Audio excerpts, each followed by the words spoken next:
Sabahınız hayırlı olsun. Hamınızı salamlayıram. Bugün Türk dövlətlərindəki oyanışla bağlı öz fikrimi bildirmək istəyirəm.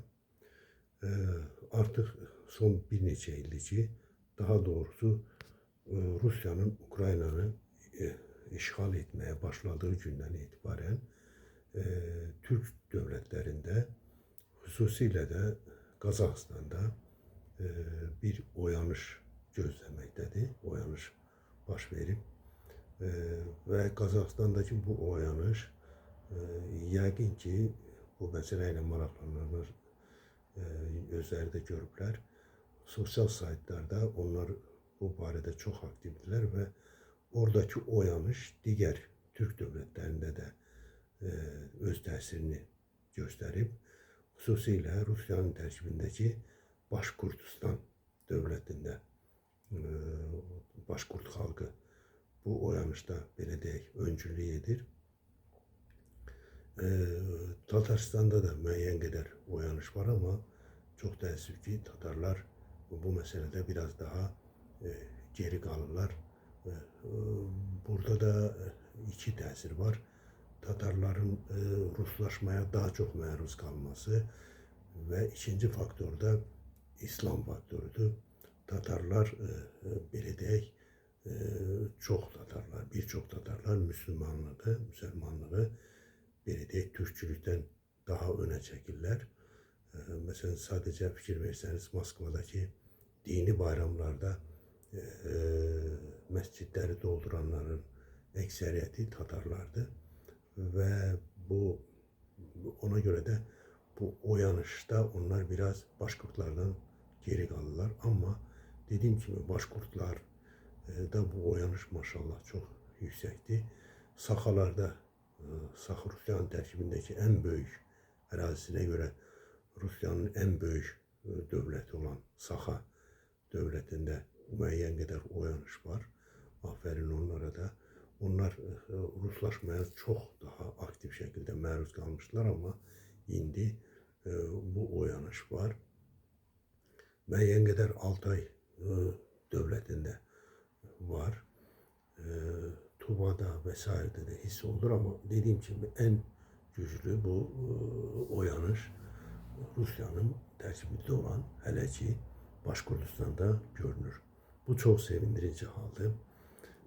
Digər Türk cümhuriyyətlərində də bu oyanış var. Özbəkistan olsun, Türkmenistan olsun, Qırğızistan olsun. Baxmayaraq ki, o dövlətlərdə ümumiyyətlə Türk dövlətlərinin demək olar ki, hamısında qeyri-demokratik idarə etmə sistemi hələ ki hökm sürür. Bu bütün Türk dövlətlərinin başında olanlar seçki ilə gəlməyən və ya saxtalaşdırılmış seçki ilə iş başına gələnlərdir və əksəriyyəti də Rusiyanın Vladimir Putin'in təsirindədirlər. Bu təəssüf doğurur, amma xalqın oyanışı qarşısında heç bir qüvvə tab gətirə bilməz.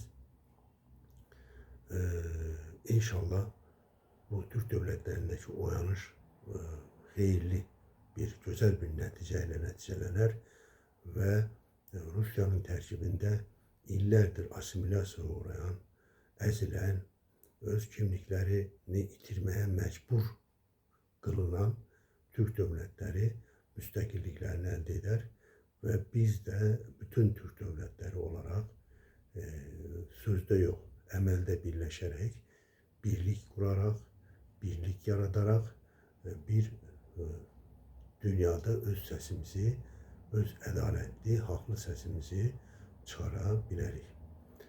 Buna mən də çox ümid edirəm. Bizim ölkəmizdə də oyanış var. Əlbəttə ki, bu yöndə dediyim kimi biz də o biri dövlətlərlə demək olar ki, eyni vəziyyətdəyik. Amma xüsusilə bir daha vurğuluyorum, Qazaxıstandakı bu oyanış çox sevindiricidir. Qazax xalqı doğrudan da çox mübariz bir xalqdır. İnşallah dediyim kimi bu oyanışlar Başkurdistanda, Tatarstanda, demək Saxa, Tuva, Altay, Xakasya və s. bütün Türk dövlətləri, hətta Türk olmayan dövlətlər də Rusiyanın tərkibindən ayrılarlar. Moskvanın tərkibindən Moskvanın zülmündən, Moskvanın təzyiqindən qurtularlar və öz müstəqil dövlətlərini qurarlar.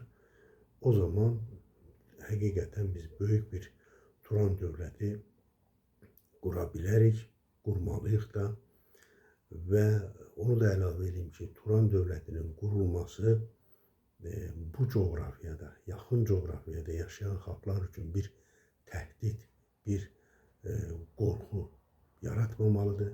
Çünki biz Türklər hər zaman ədalətin müdafiəçisi olmuşuq, hər zaman əzilən xalqların yanında olmuşuq. İnşallah Turan da bu missiyanı öz üzərinə götürər və dediyim kimi bu coğrafiyada yaşayan digər etnik qruplar üçün də bu Turanın qurulması əslində bir uğurdur, bir qalibiyyətdir, bir faydadır. Onlar Türklərin tərkibində çox rahat, çox xoşbəxt yaşayanlar. Bunu tarix boyu göstərir. Tarix boyu bu belə olubdur. Düşünün, sadəcə bir misal verəcəm. Türk olmayan Çeçenləri Sovetlər çox dəhşətli, acınacaqlı şəkildə sürgünə yolladı, əksəriyyətini Qazaxıstana. Və Qazaxıstan xalqı, Türk xalqı, Qazaq türkləri Çeçenlərə olduqca yaxşı münasibət göstərdilər. Eyni ilə çox uzağa getmirəm, Ahıska türklərini bizim qəbul etməyimiz düzdür. Ahıska türkləri türklərdir.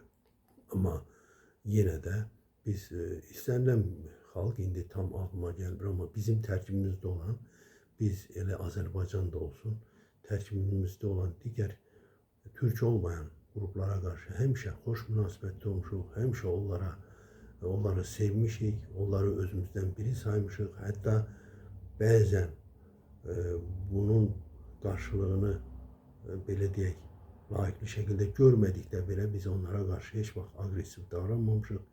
İnşallah dediyim kimi bundan sonra da davranmarıq və dediyim kimi Turan dövləti, Turan birliyi, daha doğru dövlət yoxdur, birlik, dövlət qurmağa ehtiyac yoxdur. Sadəcə Turan dövlətləri, Türk dövlətləri bir güclü bir, əməldə bir birlik yaradaraq Turan birliyi qurulmalıdır və bu birliyin qurulması sadəcə Türk xalqları üçün deyil, o dövlətlərdə yaşayan digər etnik qruplar, kiçik və böyük olmasından asılı olmayaraq, bütün etnik qruplar üçün də faydalı olacaqdır. Allah Teala bizə Turan birliyini görməyi nəsib eləsin. Allah Teala bizim xalqlarımıza inkişaf, uğur, salamatçılıq versin, qorusun bizləri. Allah'a emanet olun. İnşallah görüşərik.